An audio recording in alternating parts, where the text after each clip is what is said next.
સાતમો પાઠ ગતિ અને અંતરનું માપન. લંબાઈના એકમનો સંબંધ તમારે ખાસ યાદ રાખવાનો છે. 10 મિલીમીટર એટલે 1 સેન્ટીમીટર, 30 સેન્ટીમીટર બરાબર 1 ફૂટ થાય, 1 વાર એટલે 90 સેન્ટીમીટર, 100 સેન્ટીમીટર બરાબર 1 મીટર, આ તમને ખબર જ છે. 1000 મીટર બરાબર 1 કિલોમીટર, આ પણ ખબર છે. આટલી વસ્તુ તમારે યાદ રાખવાની રહેશે. ગતિ એટલે શું? સમયની સાથે સ્થિતિમાં થતા ફેરફારને ગતિ કહેવાય છે. ગતિના મુખ્ય 4 પ્રકાર છે. તેમાંથી પહેલો પ્રકાર સુરેખ ગતિ. સુરેખ એટલે કે સીધી રેખા. પદાર્થનો ગતિમાર્ગ સીધી રેખામાં હોય તો તેવી ગતિને સુરેખ ગતિ કહેવાય. ઉદાહરણ તરીકે બંદૂકમાંથી છૂટેલી ગોળીની ગતિ, નળમાંથી પડતા પાણીની ગતિ, ધનુષ્યમાંથી છૂટેલા તીરની ગતિ વગેરે. બીજો પ્રકાર છે વક્ર ગતિ. તેમાં પદાર્થનો ગતિમાર્ગ વક્ર રેખા હોય છે, જેમ કે ઉડતા પતંગિયાની ગતિ. પતંગિયું ઉડતું ઉડતું કઈ દિશામાં જાય તે નક્કી ન હોય. બીજા ઉદાહરણ જોઈએ તો કીડીની ગતિ, મચ્છરની ગતિ વગેરે. ત્રીજો પ્રકાર છે વર્તુળાકાર ગતિ. દોરી વડે બાંધેલ પથ્થરને હાથ વડે ગોળ ગોળ ફેરવતા તે વર્તુળાકાર ગતિ કરે છે. તો આવી ગતિને વર્તુળાકાર ગતિ કહેવાય. ઉદાહરણ તરીકે પંખાના પાંખિયાની ગતિ, સાયકલના પૈડાની ગતિ, ઘડિયાળના કાંટાની ગતિ વગેરે. ચોથો પ્રકાર છે આવર્ત ગતિ. આવર્ત ગતિ સમજવા માટે થઈને તમારે હિંચકો યાદ રાખવો પડે. હિંચકામાં આપણે બેઠા હોઈએ તો એકની એક જગ્યાએથી આપણે પાછા વળી ફરીથી એની જગ્યાએ આવીએ. વિજ્ઞાનની દ્રષ્ટિએ જોઈએ તો વસ્તુ એક નિશ્ચિત સમય અંતરાલ પછી પોતાની ગતિનું પુનરાવર્તન કરે તો તેને આવર્ત ગતિ કહેવાય. જેમ કે ચીંચવામાં બેઠેલા બાળકોની ગતિ, હિંચકાની ગતિ, પક્ષીઓના પાંખની ગતિ, સૈનિકો જ્યારે પરેડ કરતા હોય ત્યારે તેના હાથની ગતિ, આ બધી જ ગતિ છે એ આવર્ત ગતિ છે. MCQ જોઈએ. લંબાઈ માપવા માટેનું પ્રમાણભૂત સાધન કયું છે? Metre scale. વૃક્ષનો ઘેરાવો માપવા માટે શાનો ઉપયોગ કરવામાં આવે છે? કપડાની માપપટ્ટીનો. વક્રરેખાની લંબાઈ માપવા શાનો ઉપયોગ કરી લંબાઈ માપી શકાય? વક્રરેખા હોય તો પહેલાં આપણે એની ઉપર દોરી ગોઠવવી પડે અને દોરી ગોઠવ્યા પછી એ દોરીને સીધી કરીને માપપટ્ટી વડે માપી લેવાની. તો વક્રરેખાની લંબાઈ માપવા માટે શેનો ઉપયોગ કરી શકાય? દોરો. શાની શોધ થવાથી ચંદ્ર અને મંગળ પર જવું શક્ય બન્યું છે? અવકાશયાનની શોધ થવાથી. સુપરસોનિક વિમાન એટલે શું? અવાજની ઝડપ કરતાં વધુ ઝડપે ઉડતું વિમાન એટલે સુપરસોનિક વિમાન. ખૂબ અગત્યનો પ્રશ્ન છે આ. વિમાન એટલું બધું ફાસ્ટ ઉડે કે અવાજ કરતાં પણ વધારે ઝડપ હોય એની. આવા વિમાનને સુપરસોનિક વિમાન કહેવાય. હાલમાં આંતરરાષ્ટ્રીય સ્તરે કઈ માપન પ્રણાલીનો ઉપયોગ થઈ રહ્યો છે? ખૂબ અગત્યનો પ્રશ્ન છે આ.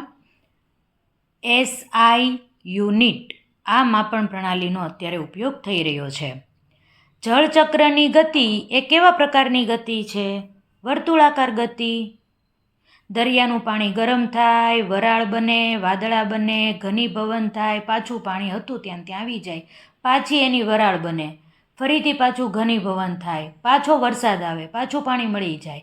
આવી રીતે આખું ચક્ર ચાલ્યા જ કરે, એને જળચક્ર કહેવાય. તો એ કેવા પ્રકારની ગતિ છે? વર્તુળાકાર ગતિ. સૌપ્રથમ કયા પ્રકારનું રેલવે એન્જિન શોધાયું હતું? Steam engine. એટલે કે વરાળથી ચાલતું યંત્ર, વરાળ યંત્ર જેને ગુજરાતીમાં કહેવાય. 19મી સદીની શરૂઆત સુધી માનવી એક સ્થળેથી બીજા સ્થળે જવા માટે શાનો ઉપયોગ કરતો હતો? પશુ શક્તિ દ્વારા, એટલે કે પ્રાણીઓની મદદથી એક જગ્યાએથી બીજી જગ્યાએ જતો હતો. નીચેના પૈકી કઈ શોધ 20મી સદીની નથી? અવકાશયાન, ઇલેક્ટ્રિક ટ્રેન, માલગાડી, મોનોરેલ. અવકાશયાન, ઇલેક્ટ્રિક ટ્રેન, મોનોરેલ આ બધી 20મી સદીની છે. માલગાડી છે એ એકદમ જૂની શોધ છે. તેથી જવાબ આવશે સી, માલગાડી. પ્રાચીન ઇજિપ્તના લોકો અંતર માટે શું ઉપયોગ કરતા હતા? ક્યુબિટનો ઉપયોગ કરતા હતા. 10 સેન્ટીમીટર બરાબર ખાલી જગ્યા મિલીમીટર. 1 સેન્ટીમીટર એટલે 10 મિલીમીટર. અહીં આપણને 10 સેન્ટીમીટર કીધું છે તો 10 ગુણ્યા 10 કેટલા થશે? 100. તેથી આપણે કહી શકીએ 10 સેન્ટીમીટર બરાબર 100 મિલીમીટર. નીચેનામાંથી કયું જોડકું યોગ્ય નથી? વાહન સરળ રેખીય ગતિ કરે. ઘડિયાળના સેકન્ડ કાંટાની ગતિ છે એ વર્તુળાકાર ગતિ છે.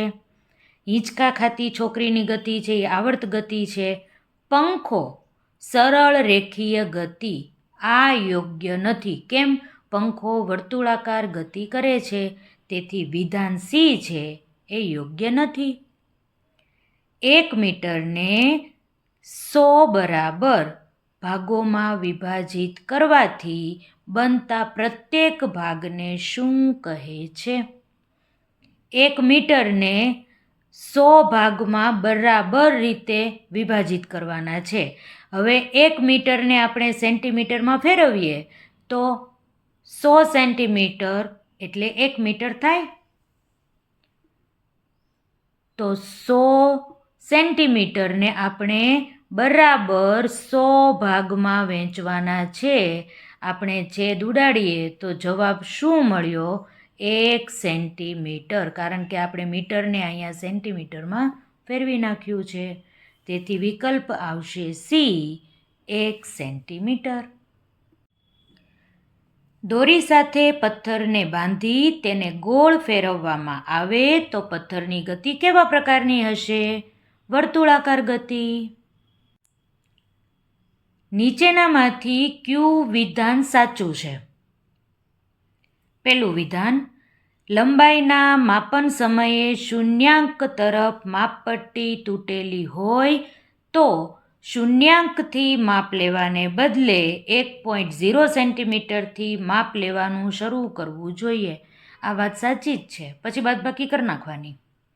બીજું વિધાન, તમારી આંખ જે બિંદુનું માપ લેવાનું છે તેની બરાબર સામે જ હોવું જોઈએ. આ પણ વાત સાચી છે. બંને વિધાન સાચા છે. લંબાઈનું માપન કરવા માટે આ બંને વિધાન યોગ્ય છે. તેથી વિકલ્પ આવશે એ, 1 અને 2. લોલકવાળી ચાલુ સ્થિતિની ઘડિયાળમાં લોલકની ગતિ કેવા પ્રકારની હોય? આવર્ત ગતિ હોય. 18મો પ્રશ્ન, નીચેનામાંથી કયું વર્તુળાકાર ગતિનું ઉદાહરણ નથી? પ્રશ્ન પૂરો વાંચવાનો. પંખાના પાંખિયા ઉપર અંકિત કોઈ ચિહ્નની ગતિ, પંખો ગોળ ગોળ ફરે એટલે એ ચિહ્ન ગોળ ગોળ ફરવાનું જ છે. તેથી તે વર્તુળાકાર ગતિનું જ ઉદાહરણ છે. કોઈ ઘડિયાળના સેકન્ડ કાંટાની ગતિ, એ પણ વર્તુળાકાર છે. દોરી સાથે બાંધેલ પથ્થરને ગોળ ફેરવવાની ગતિ, એ પણ વર્તુળાકાર ગતિ છે. હિંચકા ખાતી છોકરીની ગતિ વર્તુળાકાર નથી, તે આવર્ત ગતિ છે. તેથી ગતિનું ઉદાહરણ કયું નથી એમ કહેવાય? ડી, હિંચકા ખાતી છોકરીની ગતિ. 1 સેન્ટીમીટરના 10મા ભાગને શું કહે છે? આપણે ફૂટપટ્ટીને યાદ કરીએ. 0થી શરૂઆત થાય 0થી 1 સેન્ટીમીટર કહેવાય. તેની અંદરના નાના નાના કાપા છે કેટલા હોય? 10 કાપા હોય. બરાબર છે. તો 1 સેન્ટીમીટરનો 10મો ભાગ એટલે એટલો ભાગ કહેવાય.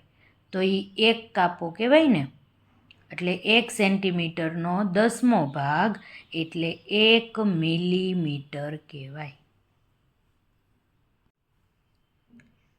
મેં રફ આકૃતિ દોરી છે, તમારે ફૂટપટ્ટીમાં જોઈ લેવાનું. બરોબર 10 કાપા તેમાં દેખાશે.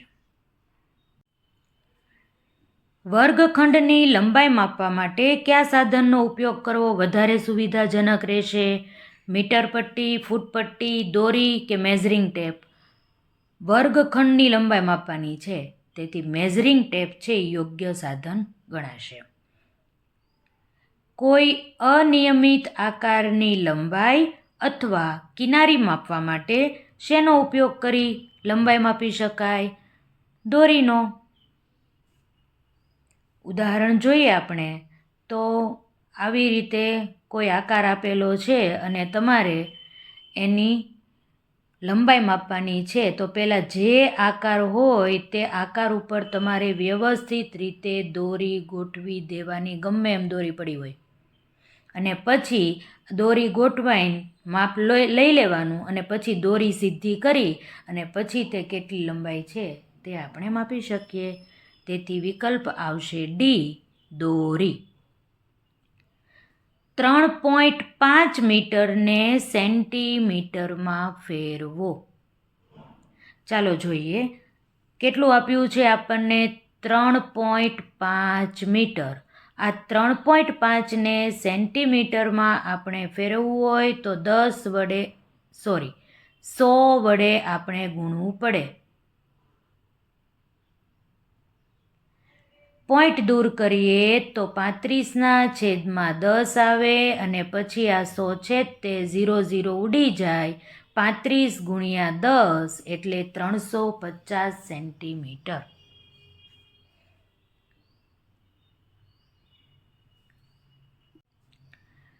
તમારા ઘરથી શાળાનું અંતર 3 કિલોમીટર હોય તો તેને મીટરમાં ફેરવો. કિલો શબ્દ યાદ રાખવાનો. કિલો એટલે 1000 ગણું. તો અંતર કેટલું છે? 3 કિલોમીટર. તો 3 × 1000 કેટલા થશે? 3000. તેથી વિકલ્પ આવશે સી, 3000 મીટર. કોઈ સિલાઈ મશીનમાં સોયની ગતિ એ કેવી ગતિ કહેવાય? સોય છે ઉપર નીચે ઉપર નીચે ઉપર નીચે થતી જશે ને સિલાઈ લાગતી જશે. તો સોયની ગતિ છે એ ઉપર નીચે થાય છે. એકની એક જગ્યાએથી તેની ગતિનું પુનરાવર્તન થાય છે. તેથી તે ગતિ છે આવર્ત ગતિ છે. તેથી વિકલ્પ આવશે એ, આવર્ત ગતિ. સૌ પ્રથમ કયા પ્રકારનું રેલવે એન્જિન શોધાયું હતું? આ તો પ્રશ્ન ફરીથી આવ્યો. સ્ટીમ એન્જિન, જેને આપણે ગુજરાતીમાં વરાળ યંત્ર કહીએ છીએ. સીધા રોડ ઉપર ચાલતા વાહનની ગતિ એ કેવા પ્રકારની ગતિ છે? રેખીય ગતિ. ઝાડ પરથી ફળનું પડવું કયા પ્રકારની ગતિ છે? સુરેખ ગતિ.